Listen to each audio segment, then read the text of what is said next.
Support for NHPR's The Exchange podcast comes from you, our listeners, and from the New Hampshire Chiropractic Association, an organization of professionals providing a non-invasive, non-surgical approach to healthcare, tailoring treatment plans to meet individuals' needs. Learn more at nhchiropractic.org. This show includes discussion about racism and violence and may be difficult for some listeners to hear. From New Hampshire Public Radio, I'm Laura Canoy, and this is The Exchange.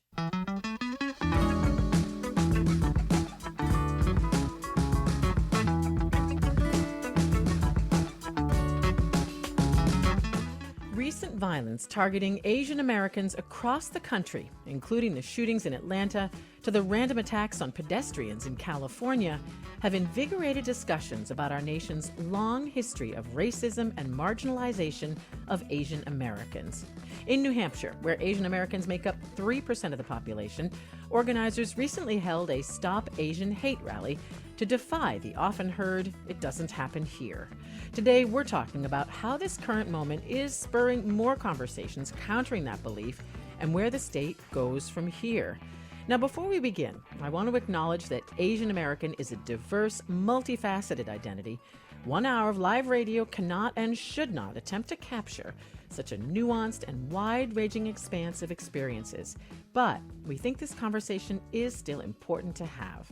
We have 3 guests joining us today to speak about their experiences and about larger efforts in the state.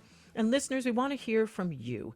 Asian American Granite Staters, what has the past year, including the past few weeks, felt like to you?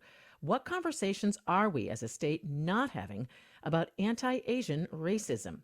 Our email is exchange@nhpr.org, and our phone number is 800-892-6477. Our guests are Ken Mendis, chair and founding member of the Racial Unity Team, a Seacoast-based group that works to increase understanding and reduce bias. Also with us, Cora Kissam Bing King, head of the New Hampshire Asian American Pacific Islander Democratic Coalition, which organized that Stop Asian Hate rally in Concord. And Ben Ming, he's a father of 4 who lives in Hollis. He's also a coalition member and helped organize the rally. And a big welcome to everyone. Cora, I want to start with you, but hear from all of you. This is a very tough subject, and it has been a tough year. How are you feeling right now, Cora? For me, this is a moment of great opportunity. Now that we have stood up and people are listening to us and people are hearing our stories. So it's a moment of opportunity, of invitation to others to speak to their own lived experience, and an invitation to our allies and to our policy makers to make a difference. It's an opportunity. It's also, I'm guessing, a sober moment for you, Cora. How are you feeling on that end? Well, you put the words right into my mouth. It is a sober moment because it calls for the leaders of our caucus to be ready for others who come to us, who seek our advice, who seek our counsel, who want to coalesce with us. So it's a sober, challenging moment that we have been confirmed and that we are indeed here. We have a space in this state and in this country. Ken, how are you absorbing all this? The first thought that came to my mind was, I'm getting scared. I'm afraid it's too close to home. I was born in Malaysia, and I'm of Sri Lankan ancestry. And recently, I read in the New York Times about Sri Lankans and Malaysians being, attacked. And I said, this is too close to home. So you feel afraid, Ken? Yeah, I do. I mean, besides all the other things that go on in our lives, the police stops because we are minorities. This is attacks on older people and people of Asian, and it doesn't matter. It's just if you look Asian, you're game for somebody. Yeah, I saw some really awful pictures of an elderly Malaysian gentleman on a New York City subway who was badly beaten. So that makes sense what you say. Ben, at the Stop Asian Hate rally in Concord recently, many people said what Ken just said. They don't feel safe now going about their daily business. How do you feel? Well, this moment brings up a lot of emotions. Like everybody mentioned before, I've seen all the videos that have been posted online and are circulating across the country, and it's painful. It's infuriating. It makes me sad, and as a parent and a son, it's frightening because many of the attacks this past year have come at the most vulnerable people in our community, and I think the moment has hit Asian Americans so hard because many of us have lived full lives and never felt like anyone was listening to our pain. Um, and until now, it felt like we were only footnotes in textbooks of U.S. history, and Mm. we were subject to harmless racism that wasn't so harmless. And now, good people seem to want to hear what we have to say. So that's the opportunity that Cora talked about. Right? Exactly. It sounds like, Ben, you are worried for your parents and your kids. Yeah. Yeah. I mean, I think anybody that sees the attacks that are happening right now um, can appreciate where this fear is coming from. Um, and being an adult now, it's kind of come full circle. The fears that my parents had are now my fears as well for my kids. Can you tell me more about that, Ben? The Sure. fears full circle. Yeah, go ahead. Right. Yeah. I just remember growing up that there was a young man in the early '80s named Vincent Chin, and he was beaten to death by Detroit auto workers because he was Chinese, but they thought he was Japanese, and he was the reason for the fall of the auto industry, the American auto industry. And I just remember my mom just saying his name a lot, and now it's that's the full circle. Now I have that same fear that I remember hearing in her voice. Wow. Being being hurt now because some Americans blame Asian Americans for the pandemic, Ben? Is that what you're saying? That's right. And there's nothing we can do to change anything about ourselves. This is something that we just can't change. We were born this way. We look this way, and we're not going to change. I have a lot of emails that have already come in, and this is great. And I want to remind listeners that we do invite you to join our conversation, especially if you are Asian American, Pacific Islander, just how you've been feeling, how you've been processing all that we've seen over the past year, especially in the past couple weeks. Our email, once again, is exchange@nhpr.org. Once again, exchange@nhpr.org. And our phone number is 800-892-6477. So here's an email from Ada in Grantham. She says, my 30 years of experience as an Asian American in New Hampshire with a white husband and grown biracial children has been mostly happy. We live in a planned community that upholds ethical standards and hasn't experienced racism within the community. Some years ago, 10 to 20 maybe, when I was downtown waiting for my husband to pick me up, a few young men yelled ching chong from a truck, but that's small change, says Ada. Ada, thank you for writing. UD also wrote us, I appreciate the exchange, giving voice to me and other AAPIs living in New Hampshire. I've lived here my entire life, and even when I picked up my roots to move away, I found myself returning to start a family. Though I've always felt different as an Asian American, UD says, New Hampshire is home. Throughout my life, I've experienced racism in both overt and subtle ways. I've been asked where I'm from so many times, whether or not I speak English. UD says, this past year has felt different, however. I have been harassed in my car with my young daughter. I get stared at and followed in grocery stores. I have been asked if I have the, quote, China flu. I feel scared sometimes in public and in my own beloved state. The well-meaning response to this has been, I don't even think of you as Asian. Unfortunately, the people that would want to scare me or hurt me based on how I look do. Please take a minute, UD says, to check in on your Asian American friends. This year's been tough for us. What Black Americans have experienced, she says, is far worse. In this same town, some close Black friends were made to feel uncomfortable and ultimately moved away. In the past, one of those friends and I served as counselors in multicultural affairs in a school, so we're familiar with the slow process of change. The only way, UD says, to build an open and equal society is to invite everyone in and leave out no one. UD, there's so much there that you wrote. Thank you so much for writing in. I think, Cora, I'm just going to ask you first to reflect on some of the things that that UD told us. Thank you.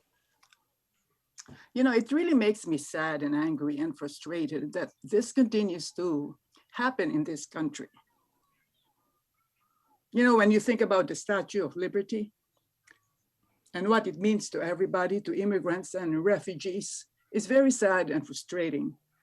But there is hope in what Yuri says, in the sense that she's calling out to everyone to speak to their Asian American friends and to stand by each one of us. Now, we have very different experiences. So we need to understand that the range of experience can vary. At the same time, we need everybody to coalesce with us so that we can strengthen ourselves, we can strengthen our coalitions with Black Lives Matter, with other allies who have other issues, so that we in fact can make a difference at the policy at the state level.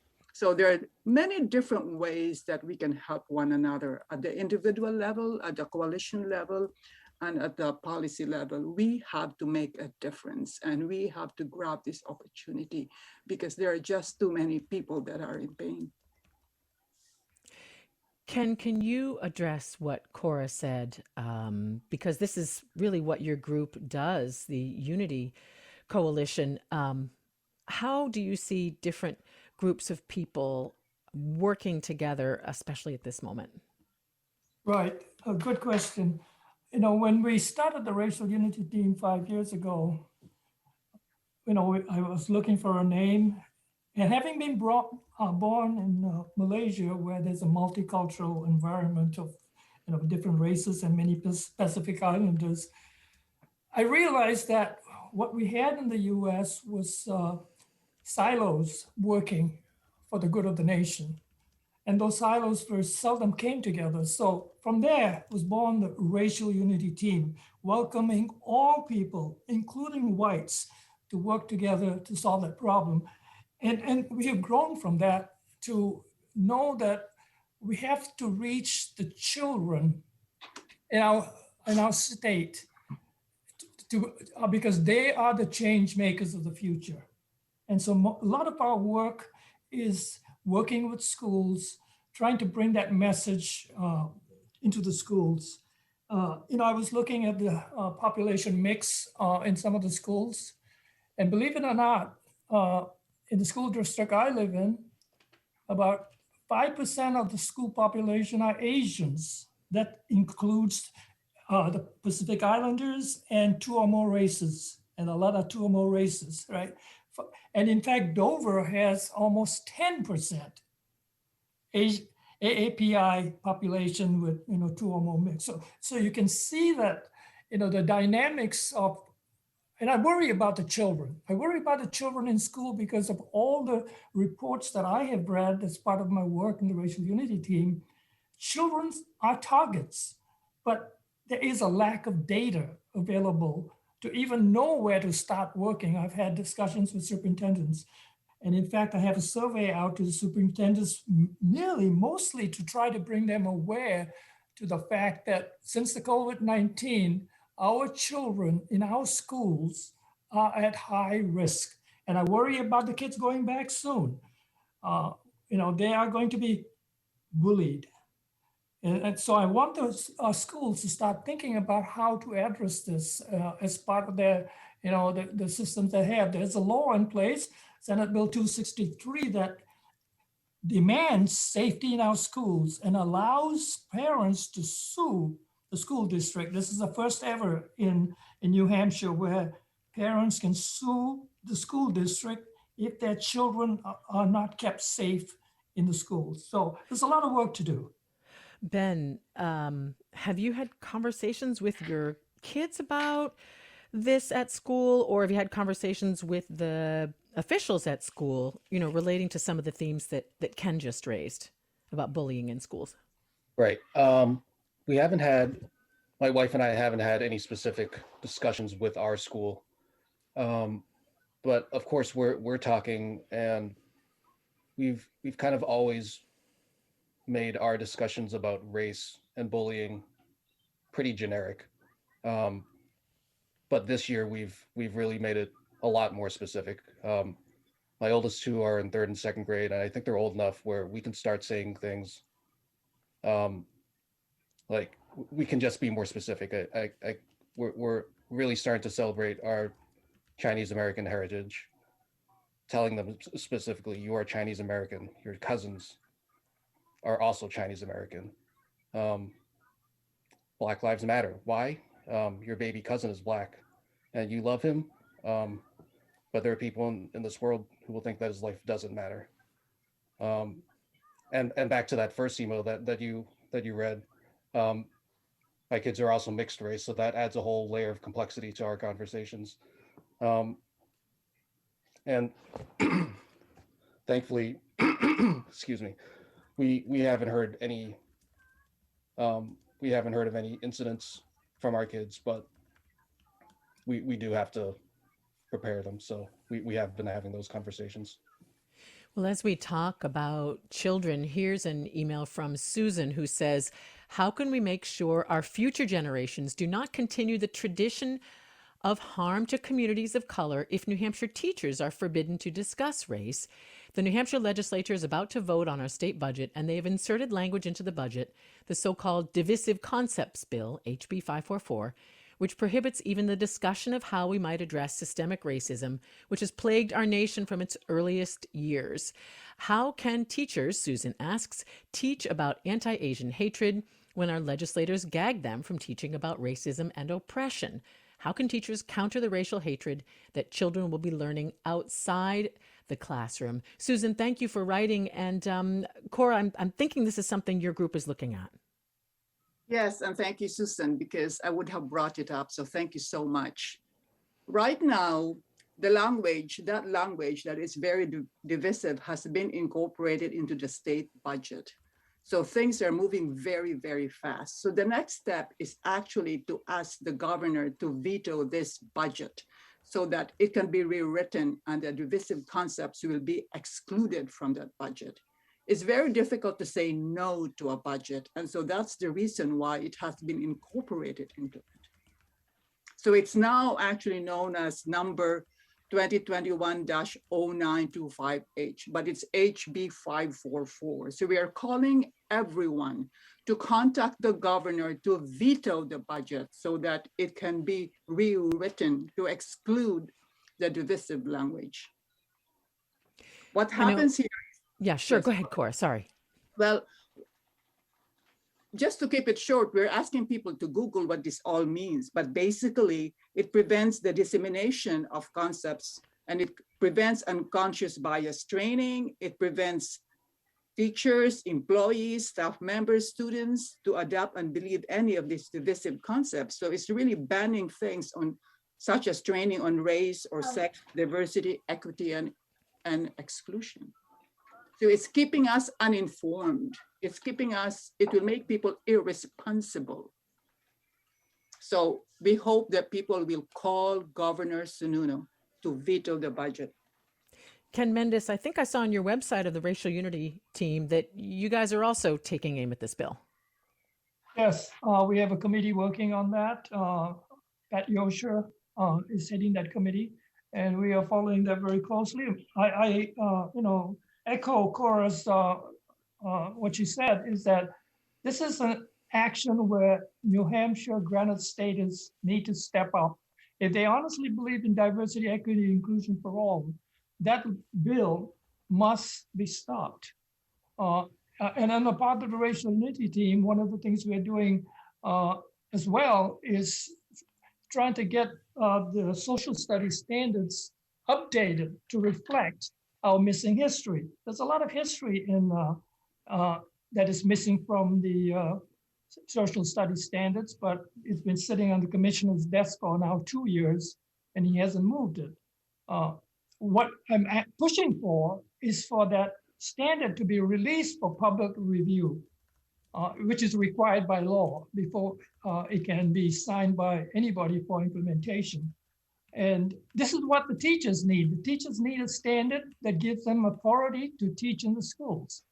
And currently, without the right language in the standard, we have what we presently talk about is the untrue version of Thanksgiving and some of the missing history that we have. So I need the citizens of New Hampshire, like Cora said, to reach out to the governor and let him know how you feel about the upcoming Bill 544. Well, Susan, thank you for writing in. And coming up after a very short break, we will talk to another co-organizer of the Stop Asian Hate rally, a Nepali American who works with immigrants and refugees in this state. Plus, more of your calls, emails. Our phone number is 800-892-6477. And our email is exchange@nhpr.org. Stay with us. This is The Exchange on NHPR.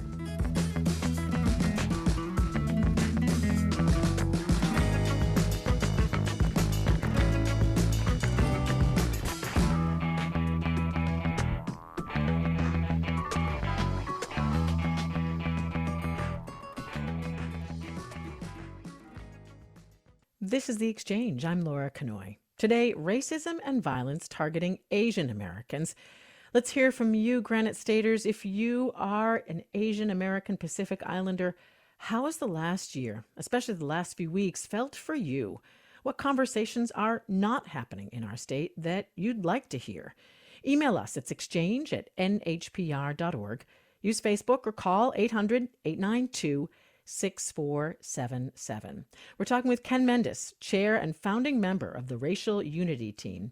Also, Cora Kissam King, head of the New Hampshire Asian American Pacific Islander Democratic Coalition, and Ben Ming. He's a coalition member, and he was a co-organizer of a recent Stop Asian Hate rally in Concord.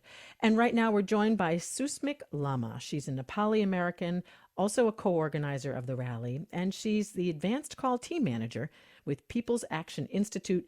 Susmik, welcome. Thank you for being here. Thank you for having me, Laura. Well, we've been talking about this large, diverse group of Granite Staters, Asian American Pacific Islanders. How do you like to describe yourself, Susmik, in terms of your identity and also the work you do? So I identify as a Nepali American. I moved to the States from Nepal at the age of 16. I'm someone who's deeply rooted in my Nepali and Tamang culture and tradition and values. But at the same time, there's no hesitation to call on patriarchy or anti-Blackness or casteism and homophobia that exists in my culture. Just like I have no hesitation in calling out on racism, xenophobia, gender-based violence, and white supremacy. Right? And so a lot of work that I do currently involves working with a volunteer base on a national level. But some of the work that I've been moving personally is to intentionally recruit BIPOC leaders and to actually build a multiracial movement, multiracial power, and to win like key progressive issues. That's the work that I've been doing since last year on a national level. But here in New Hampshire, I have worked with immigrant and refugees communities, especially during a New Hampshire primary. You work with immigrants and refugees, as you said. How does that background affect you and others who might have experienced the news of the violent attacks on Asian American women in Atlanta? Do you see what I'm trying to say, Susmik?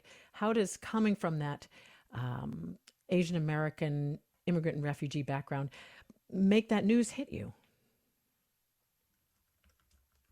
So I think I would want to point out here, like, especially anti-Asian hate and, especially like institutional racism towards Asian folks, whether they're immigrants in this country or refugees, that have existed for a long, long time. And so what we experience is nothing new for us. But at the same time, with all the recent horrific incident, and even before Atlanta shooting, I was already trying to reach out to folks here locally, and also had started a conversation with my colleagues to do some sort of a teaching session, about Stop Asian Hate or Anti-Asian Hate and Racism. So that was already happening. But with this recent horrific incident, what it has done, I feel, is that personally for me, it has increased a fear and also pain. And that is something that has also been fueling some of the work that I have already been moving, and now it has given me more purpose. Yeah, Ken, one of our other guests, also talked about his fear as well. You did work at that Stop Asian Hate rally in Concord, and Cora talked about that as well. I wonder what you think, Susmik. She said it did feel like an opportunity, a sober moment, a scary moment, but also an opportunity to have that rally. How did it feel for you? Yeah, and I definitely agree with Cora. Personally, for me, just a couple of weeks before leading to the rally or the event that happened, I'd already been very disturbed with a lot of news that are following in the recent surge of Asian violence and hate crimes. So that was a conversation I just already started with my colleague, and I started reaching out to folks who have been organizing for a long, long time to help me process, right? And so, during the rally, I had been also organizing remotely for almost a year now. And so having API folks in this community and our allies come together in such a very short notice, it was less than a 24 hours notice for a lot of folks. Oh, wow. To stand in solidarity. Yeah, right. And so that I feel like that was something that made it even powerful. At first, Cora and all the other organizers, when we were talking, were like, hey, even if 20 people shows up, that's still great. But we had hundreds of folks show up and stand in solidarity against Asian hate, and that felt like such a powerful experience. Personally, it made me feel that I'm not alone.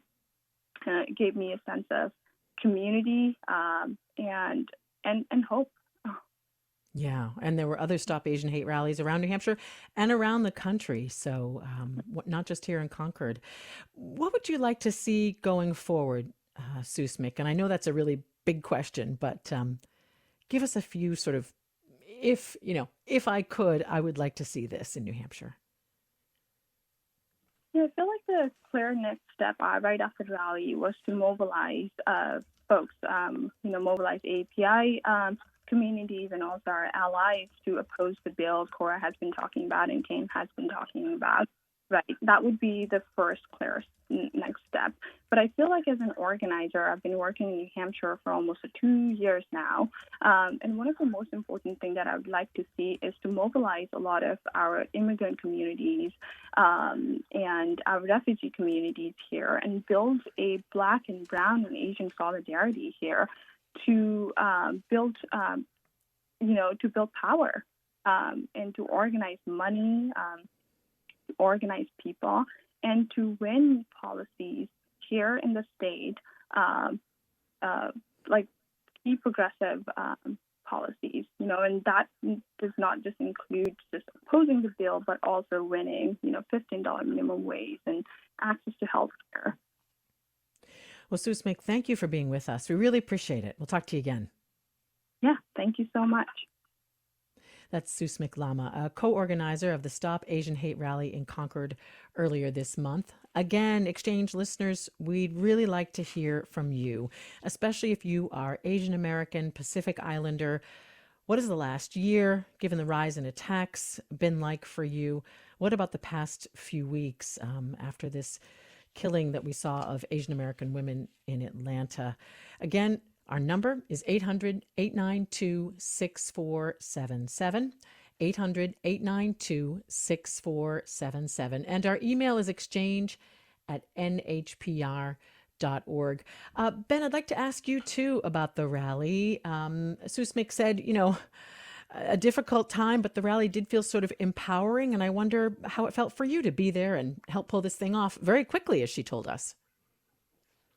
Right.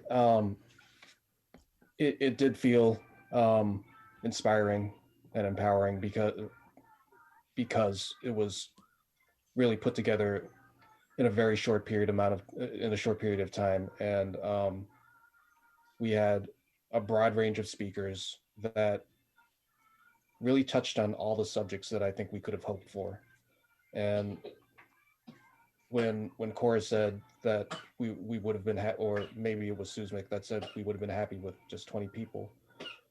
The point of the rally was not so much numbers, but to plant a flag in New Hampshire and be that beacon for any Asian Americans in this state, because just generally in New Hampshire we're geographically dispersed, and it's incredibly important to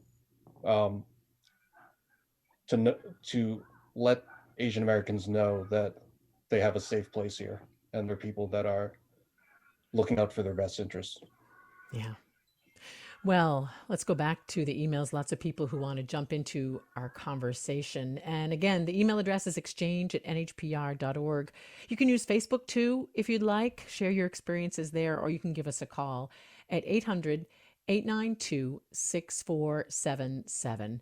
I want to include another email we received from Ada, whose story I read earlier on the show. Ada says, "Thank you for including my comment on the air, but probably because of haste, you may have fallen into a common trap that Asian American faces and Asian American names can look or sound alike.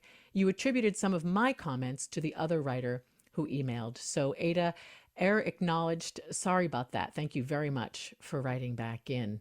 Here's another email we got from Melissa. Melissa, I'm going to read some of your email, and I really appreciate you sending it to us. Melissa says, "New Hampshire is not innocent. Anti-Asian hate has been pervasive and persistent in New Hampshire for generations. My daughter is in middle school here in Concord and has been experiencing racist bullying, tokenization, microaggressions, cultural appropriation, and stereotyping within the Concord schools since May 4th, 2016. Yes, sadly, that date is correct. She has had the following comments said to her at school over the years." And Melissa said a number of examples. Here are a few, Melissa, that I'll share. "I am going to bomb Vietnam and kill your family." My daughter was born in Vietnam, Melissa says. "This is a whites-only table. And do you have the coronavirus?" Melissa, I am just so sorry that this has happened to you and your daughter. And Cora, I'm going to hand that one to you for either a general response or if you yourself have faced similar comments like Melissa's daughter has had to endure. First, I want to respond to Melissa. I love Melissa and I love Twee. They are key to the rally in Concord happening because Melissa reached out to us and she had the backing of the Kent Street Coalition. And we decided that, and we had an event organizer, so we decided, yes, this is our time, we must speak up. So I want to give her a hug over the radio waves, so to speak. So could you please repeat your question? You gave me your reaction. That's good. That was my question. I wonder if you yourself, Cora, or family members have faced similar hurtful, really hateful commentary like what Melissa's daughter has had to endure. So I didn't grow up in this country. I came here when I was 24 years old to study for grad school. But my husband grew up in the Bay Area. So he has experienced those microaggressions that one speaks about. We don't talk about a lot about it often. So that's sort of the challenge that we as AAPIs have. You know, can we speak up? Is it legit? Will people listen to us? Will people hear us? Will people give us a space? But certainly I have been asked to go back home way before. And last year during the visibility rallies, my husband was told to go back home, go back to China. So yeah, it does occur. We have experienced microaggressions, but beyond that, we feel very, very empathetic and very much in solidarity to everyone else. So this is my ask, that if you do not experience it, or if you do not see it, it doesn't mean it doesn't exist. So, and so if you are API, if you are any other person that experiences discrimination, please speak out, because only then can we make others know that it exists. If you are not an API, if you are not Indigenous, if you are not Black, and you do not experience it, please do not deny it. Do not say that it does not exist in New Hampshire. We love New Hampshire, and we want it to be a state that is a beacon to other people. So that is my ask. Let's take another call. This is Jennifer in Milford. Hi, Jennifer. Thanks for joining us on the exchange today. Go ahead. Hi, thanks so much for taking my call. Totally unrelated. I just want to say, Ben, I voted for you. You're as a flotarial representative. I'm very upset that you didn't win, but that being said, whatever. I think the problem is all, like so many problems, is based in education. During remote learning this year, my daughter took a course in law and order through VLAX, and we are not of Asian descent in any way, but one of the assignments was to go into specifics about something that happened during World War II, and she chose the treatment of the Japanese. And she wrote about how they were put in concentration camps. Her teacher went over and over and over telling her how these were not concentration camps. And I think that the lack of critical thinking in basic education, it's just glossed over. There's so few Asian Americans living in New Hampshire that it's almost a given. And she found a book written by a woman of Jewish descent who went through the history of concentration camps throughout the world and found that what were called Japanese internment camps were in fact concentration camps. My daughter's teacher said that it would probably be offensive for Jews to hear her say that. And I think that the issue is that Jews were put in extermination camps, not concentration camps. And, you know, this glossing over these issues is something that's been just brought to the front because of the last administration's acceptance and giving voice to hate of difference. Well, Jennifer, thank you for calling. And, you know, education and how kids are taught about this has come up a lot this hour. So I'm glad that you called. And we got another email on this.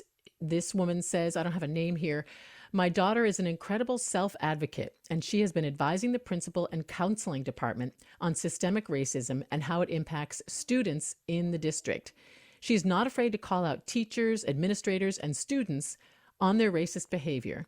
She knows more about racial justice than most of the adults that I have met. However, the emotional labor and cumulative trauma of retelling her experience is hard for a 13-year-old.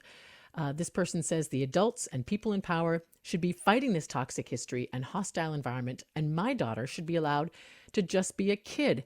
Every kid should be safe to go to school. And boy, this is tough, I'm sure, for parents like you, Ben. And I wonder if you have faced this yet with your own children, kind of having to be an advocate for themselves and explain themselves. when they should just be able to be kids. Right. Well, fortunately, that hasn't happened to our kids. And I think we are definitely very fortunate that we live in a community where that just hasn't come up yet.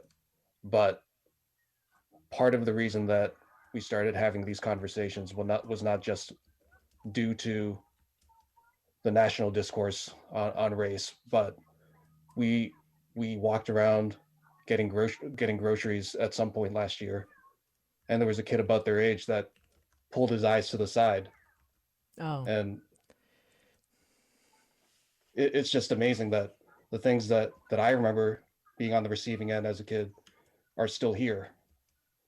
And it's obvious that not enough education has been done over the years. This is, it's something that has obviously been passed down. So as a parent, I feel my role is to educate them, tell them what that means, and just really push for the schools to take up a bigger role in talking about racism. here's another email on education that we received. This is from the United Asian Coalition at UNH, and they shared their statement with us, and I'll read it. The United Asian Coalition at UNH says, since the beginning of the pandemic, there's been a clear rise in hate crimes targeted against those of Asian descent. Although anti-Asian sentiment has existed for many years, the pandemic has truly highlighted the racism and xenophobia that AAPIs frequently face. The UAC condemns the violence that occurred in Atlanta that cost the lives of 8 people, 6 of whom were Asian women. We understand, however, that the condemnation of action is not enough and that fighting hate crimes requires education. We ask you to understand that this is more than an issue of racism, but also a gendered issue. Asian women have suffered a long history of harassment and sexualization, and this tragedy has highlighted that even more. We ask you to recognize the intersectionality between race, gender, and class. Moving forward, we also ask you to integrate intersectionality into your activism against oppressive systems like white supremacy and patriarchy. So again, that's a statement from the United Asian Coalition at UNH, and thanks to them for sharing their statement with us this morning on The Exchange.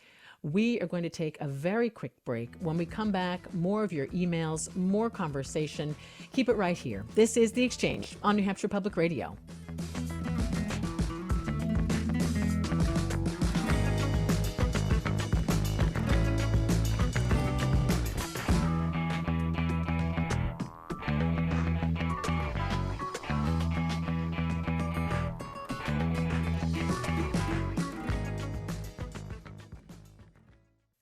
This is The Exchange. I'm Laura Kanoy. Tomorrow on our show, one author's road trip to honor all of America's first ladies. Join us for that conversation Wednesday morning, live at 9. Today, we're talking about racism and violence directed at Asian Americans. Incidents have increased sharply since the pandemic, but reflect a long history of anti-Asian sentiment and actions. Listeners, if you're Asian American or Pacific Islander, how are you feeling? Add your voice to our conversation today. Our email is exchange@nhpr.org. Comment on Facebook or call 800-892-6477. Our guests are Ken Mendis, chair and founding member of the Racial Unity Team. Also, Cora Kissam Bing King, head of the New Hampshire Asian Pacific Islander Democratic Coalition, and Ben Ming. He's a father of 4. He lives in Hollis. He's also a coalition member and helped co-organize a recent Stop Asian Hate rally in Concord. And all of you, I would like to open this segment of our show with an email from Walter in Dover, who says there should be some way the state of New Hampshire can track and consolidate incidents so that everyone can see what's going on in this state. When racists can hide behind this lack of publicity and silence, they are only further emboldened. Walter says this needs to change, and our state officials should push for implementing such a program. Walter, thank you for writing, and I'd like to hear from everybody on this, but Cora, you first. What kind of tracking or lack of tracking is there when it comes to Asian American hate, violence, and crime? Thank you. So first, I'd like to say that I am the co-chair. So I do share this co-chairmanship with Sumari Madhuri. And there are several of us officers, including Ben and Tusbey and Suraj Pudatoki and Maitri and Shudeko Terais. I want to make sure that I acknowledge the officers of the NHAAPI Democrats. So in terms of what needs to be done, as you know, we are very diverse, so it is truly difficult to gather data. People can revel in our diversity, but at the same time, we need that information because the experiences that we have are different, and therefore the issues that impact us are different. And so unless data is gathered, it will be very difficult for each community to represent itself. There are some who come here privileged. There are some who came here as refugees, and they have their own challenges of family separation, of learning the new language. There are some who came here already as professionals. So it's very, very difficult to lump us all together. So we do need data at the state and national level to be gathered on the Asian Americans and Pacific Islanders. What do you think, Ken? How much data is there? How much data should there be? And how hard is it to collect this kind of data? I'm smiling because this is a very a hot spot for me. Now, in the state of New Hampshire, we have a way to report racial issues or diversity issues through the state attorney general's office, right? So you can get online and you can report it there. Also, schools are required to report their quote unquote bullying issues. And you can find that data on the school Department of Education. The other thing that's required and it's voluntary, is that the FBI has a database and all police town police centers are encouraged to report to the FBI about their racial issues and diversity issues and hate crimes and things like that. But the problem you run into is that none of these reports, and I'll start with the state, identify race, right? It's not a data. Sometimes people don't want to report, that they are Asian or African Americans or whatever. And at the state level, at the school level, the data is so hidden under bullying, and I've looked at bullying data. 50% of the bullying incidents are not reported. They are not even investigated, or if they're investigated, they don't make the report. And as for the police departments reporting to the FBI on an annual basis, I think about 60-something police stations in the state report, and the rest don't. I find the data to be lacking in value because I look at data as a means to define what corrective action I need to put in place. And currently the data is, token data that doesn't help anybody looking for, okay, how do I fix a problem that is resulting in the state? So if you're looking for Asian incidents, you'll never see it. And most of the time, most Asians don't even complain. I remember walking in town, and I won't name the state town, and people shouting at me, because of my ancestry or my color. And even when I first came here in 1964 as a young man, I was awakened by the fact that crimes against individuals have no racial bearing. Some of you may think it's a white supremacist problem, or it's a Black problem, or it's an Asian problem. No, it is an American problem, and it has no boundary. So data is not available that is meaningful, and I think this is an area, I know I've been pushing the school boards to try to, when they do report their data, to break it down so you can begin to understand what you need to fix. Walter, thank you for writing in. And here's an email from Sabina in Pelham. Can you ask your guests to speak to the model minority myth attributed to Asian Americans and how this hurts the AAPI community? Sabina, thank you. And Ben, I'll throw that to you, please. So just, I guess we'll just define it. We'll define it first. The model minority myth is that the fact that Asian Americans, particularly East Asian Americans, have achieved academic success, professional success, that there's no longer, there are no longer any issues that face the Asian American community, which is completely false. I'll speak to just being Chinese American. Yes, my family and I have achieved some amount of academic and professional success. But if you walk through any Chinatown in the United States, there are elderly people that are living in poverty. They're collecting cans because that's the only way they can get money. They live in tiny, tiny little apartments if they have those. And to kind of broaden my examples, does the success of President Barack Obama or Justice Sonia Sotomayor indicate that Black and Latinx communities face no problems? I think the obvious answer is no.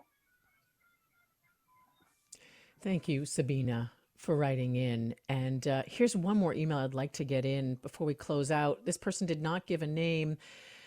This person says, it's great that you're looking at this issue, but remember the intersectionality of all these crimes, the ageism, the misogyny, as well as the anti-Asian hatred. This person says, this is a far deeper problem than what the media is covering. May Americans one day soon be able to live in peace and with goodwill towards one another. And I want to thank that person for writing. And Cora, to you, how has the media coverage since the attacks in Atlanta especially felt to you? We're very appreciative that the media has focused on the Asian Americans, if only because that specific group also needs focusing. So there is great responsibility on the part of the media to ensure that we are all focused on, right? And to make sure that indeed there is intersectionality among all the issues. All the issues impact all Americans. Our issue of racism, it hits us, and yet it calls for other Americans to speak up and stand with us, right? Issues of poverty, marginalization, sexism, that is not specific to Asian Americans, but because this is our moment in time, we understand that media is focusing on us. But hopefully, media will continue to address the other needs of other people. I mean, when we talk about racial equity and inclusion, we're talking about America as a country, America with refugees and immigrants, America with citizens. So yes, we call upon the media. This is a media cycle and we understand it and we're taking our opportunity to do so, but we call upon the media because it's also one educating force. It is part of our education process. Well, Cora, thank you for that. And everybody, I really want to thank you for speaking of the media, being here with me today. It's not an easy conversation. It's a conversation that will continue. Cora, thank you for your time. I appreciate it. Thank you. That's Cora Kissam-Bing King, head of the New Hampshire Asian Pacific Islander Democratic Coalition. Ben Ming, it was good to have you too. Thanks a lot. Thank you, Laura. Thank you for having me. Ben Ming, he lives in Hollis. He's also a coalition member. And Ken Mendes, it was really nice to meet you. Thank you. Thank you very much. Ken Mendes, founding member of the Racial Unity Team. We'll close out by hearing from another organizer in the state, Pauline Mall. Dear Asian siblings, I love you. I love you with the power of every ancestor who is watching me from the gilded walls of a Chinese restaurant or the curve of my sister's eyes when they laugh. I love you like I love me, which is to say, painfully and joyfully. When the white world wants to fetishize you, I know you are more than sex. And when the white world wants to desexualize you, I know you are all that plus sex. When the white world wants to know why you don't speak up, I see your quiet power that waits until just the right moment to reveal itself. When the white world wants to know why you dare to raise your voice, I say scream so loud that your great-great-great-popo or Hamani can hear you from beyond. When the white world knows nothing but selfishness, we are always here, reteaching them hospitality and humility. But when the white world expects your submission, I invite your strongest no. When the white world erases you from movie screens and book pages, tell me your own story by candlelight. It will be so much better from your mouth anyway. And when the white world surrounds you, when you are the only Asian in the room, as we so very often are, know that I see you, and I love you, and you are not alone. When the white world tells you to go back to where you came from, I tell you borders were a twisted invention, and you belong here. I tell you the white world does not know what a privilege it is to know you. I tell you, you are your ancestors' wildest dreams, and you are doing them so proud. And when the white world wants our compliance, our hopelessness, our cogs in the oppressive machine, I will rip every nut and bolt out with my bare hands and build us a home of our own. The views expressed in this program are those of the individuals and not those of NHPR, its Board of Trustees, or its underwriters. If you liked what you heard, spread the word. Give us a review on Apple Podcasts to help other listeners find us. And thanks.